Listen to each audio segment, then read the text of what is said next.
This is a thug fund. Trump wants to take your taxpayer money in a way that's probably illegal under the current precedent we have and give it to thugs, violent convicts, seditionists even. This is not about the IRS. It's not even about the propaganda language of weaponization. And we've actually seen some of the coverage fall into the misleading trap where the media parrots that the government, currently controlled by someone who is pro-violence and anti-police, they parrot some of what the government says. It's an understandable habit. In normal times, you tend to quote the government. But here, quoting just their Orwellian words can sane wash what is a anti-police, anti-American, pro-sedition, pro-coup, violent supporting effort.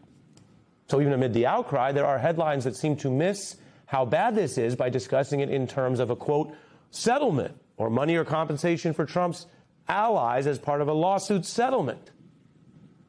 It is not that. And even if these funds are ultimately thwarted as illegal by the Congress or the courts, which we're seeing a big movement to stop, here's why this matters even more and why this is our special report for you right now. We have to remember, this is not about Trump wanting to compensate or help people facing, quote, weaponization. We're talking about someone who doesn't even pay his own closest employees and lawyers and contractors and people who've kept his secrets, let alone take a big risk and heat to try to move this money to people he's never even met. So, Exhibit A in my special report tonight for you, I want you to keep in mind how the history is instructive. Donald Trump, as you properly alluded to, does not pay legal bills. If you don't perform well in front of Donald Trump, you won't pay his bills. President Trump is telling aides not to pay Rudy Giuliani's legal fees. The same exact thing that he did to me. He doesn't care about anyone or anything other than himself. So the actual record, not a supposition, not a prediction, not an opinion, the record is that Donald Trump doesn't even pay his own people when it might be in his interest. So this new plan isn't about helping random people who are upset with the government. It's also different than some of the other scandals Trump is facing that may later be investigated or potentially prosecuted. The self-dealing corruption, where Donald Trump just takes money for himself and his family. This is different and could have wider risk. This is a brazen new step to start rebuilding Donald Trump's insurrection force. How he has freed and is now trying to fund the convicts willing to break the law for Trump to do violence. Now remember, those are people who did those things long after many of his other employees, aides, and government officials stopped. So it's not just a thug fund to try to lie about the past or reshape history, which has been such a big project of the MAGA right. We know Trump has tried to lie a lot about his 2020 loss, and he's also lied and tried to minimize with allies who've become more vocal in their lies in the last few years, even after the Fox defamation case and other problems, about the 2021 convicted sedition. The evidence shows tonight this is about the future, and that makes it even more dangerous. Donald Trump knows, and he lived through what happens when you have an election loss. You could be commander-in-chief, have your finger on the bomb and all that, but when you have a loss, it shifts power quickly. He knows how even what he had, some pretty serious political loyalists on policy and secrecy and a lot of other issues, quickly moved on. They moved on because he lost.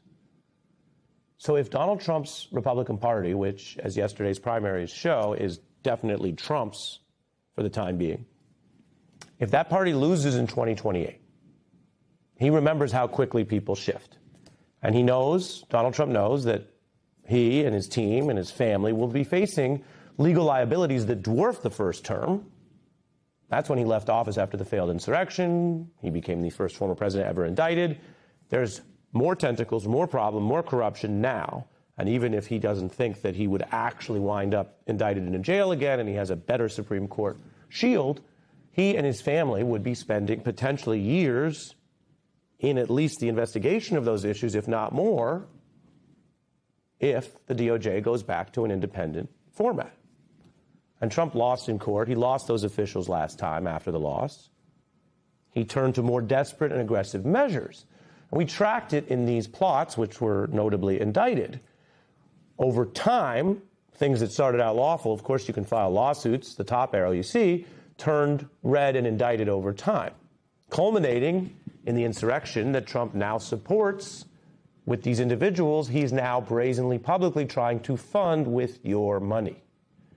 That final arrow, sabotage January 6th, was a tactic to go after the Jan 6 certification. That was not a big date in American history because other presidents had never summoned a rally that then turned into a sedition to physically, violently prevent the timely certification on that date. Remember, it initially worked. It was short-term effective in that the certification was initially prevented. Lawmakers fleeing as that violence, which Trump has since embraced with full pardons, did its work. Then President Trump, the day after, claimed to oppose the violent part of the mob he unleashed.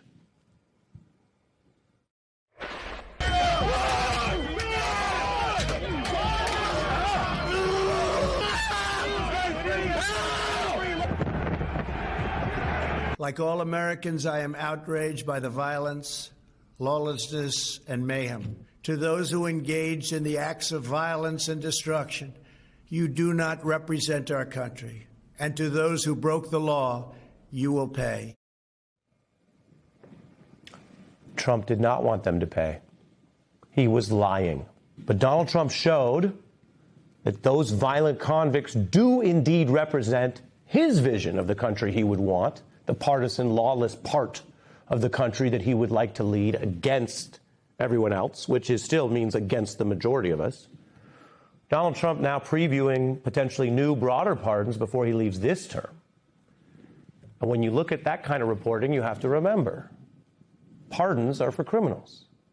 So what else is President Trump planning that he openly, brazenly talks up broad pardons years out for the people around him? The insurrection came at the end of those plots that we documented and I showed you. That was the last time he lost a federal presidential election. I'm not talking midterms because of the nature of the control of the administration, DOJ. That, of course, is only every 4 years. This is what he was trying to do the last time he lost that kind of election. And his team already admits plans to abuse federal powers to interfere with voting and probe local voting offices, and they're trying to seize voting rolls. And if those plots to try to steal or distort the election outcome fail in advance, and if Republicans lose in 2028, that would hand DOJ back to independent oversight. And so Trump already has this past blueprint, which led to the insurrection that he has now pardoned, which means he is quite legally, literally pro-violence and pro-insurrection. And this time, I want you to understand, because it matters, and being prepared matters, and being on alert matters, this time it is worse. Because those plots, some of them failed and faltered because of Trump's own aides who famously objected. A vice president who refused to join lies about certifying the loss of the ticket he was on because he still was factual and lawful about it. The Trump-Pence ticket lost. Or an attorney general who took the rare step of leading the DOJ to publicly reject Trump's voter fraud claims at the time, which was a setback as Trump tried to get those claims up to the Supreme Court.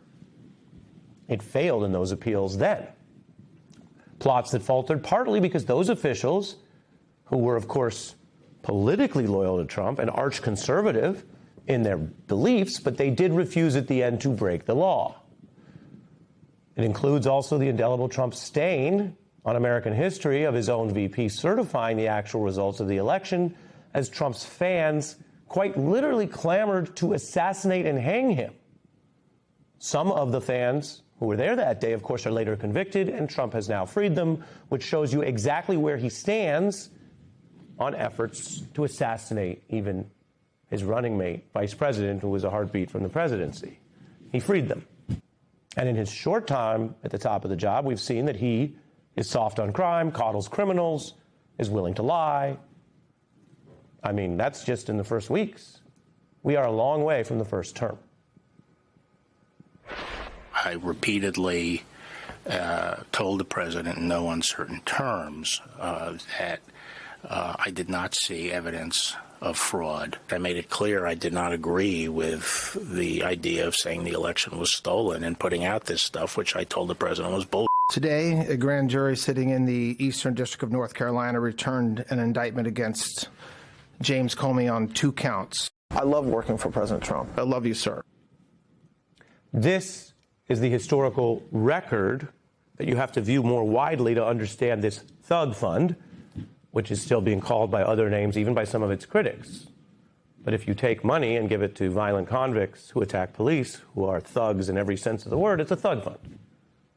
It's not about compensating random people or even political allies. Trump's never prioritized that, not in his entire public career. And it's not even just about the past, although it includes diluting and minimizing and spinning and lying about the past. It is, along with the plots I showed you and public statements of these government officials, we're only reporting what they admit they're planning, it's about fortifying the effort to fund and support people who will go farther, people who have previously committed crimes and violence. And we know this from drawing on the record and the testimony and the evidence exposed by the House January 6th committee, plus a lot of other independent, dogged work by journalists and other fact finders who, of course, are so attacked these days, and yet, let's be clear, that's part of how we know what we know.